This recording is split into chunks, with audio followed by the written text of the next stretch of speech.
Memorial Day weekend is just a few days away, and hundreds of families are expected to be out on the American River. Today, first responders demonstrated just how dangerous the water is. Already this season, 2 men have died. One body was recovered near Folsom Lake, and the other is still missing. ABC 10's Roxanne Elias is live in Placer County. That's where those first responders had that training and public safety demo today. Yeah, and Roxanne, what is their message for the public?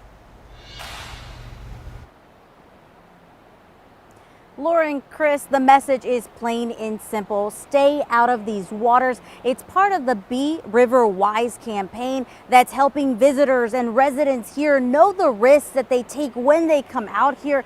In some areas, you may see it's calm and peaceful, but if you accidentally get swept into those rapids, you may end up in an ugly situation. In a matter of seconds, the swift and cold water in the American River can become deadly. When it starts hitting rocks, it's really loud and fast and scary. First responders from multiple agencies are being proactive ahead of the Memorial Day weekend. They're demonstrating the power of the river and the challenges involved in river rescues at the American River Confluence in Auburn. When we're late on that call, it's all the energy. I know the guys at the end of one of these calls are absolutely burnt, and they're not allowed to be. They get to get burnt, they get to get back onto their cars, in their patrol cars, and go to the next call for service.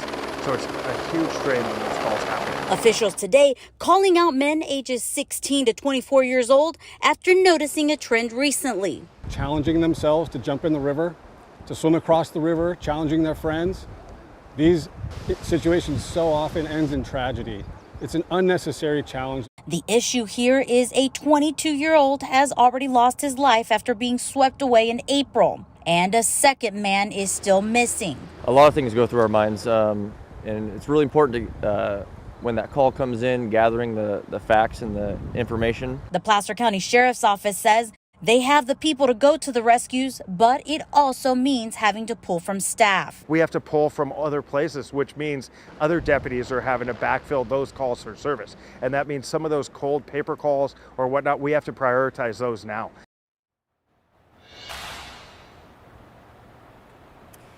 Now, CAL FIRE and the Sheriff's Office, they go through hundreds of hours of training once a year for this. They tell me they are ready for this weekend, but the best case situation would be if no one gets into any trouble or a bad situation this weekend. Chris, Laura?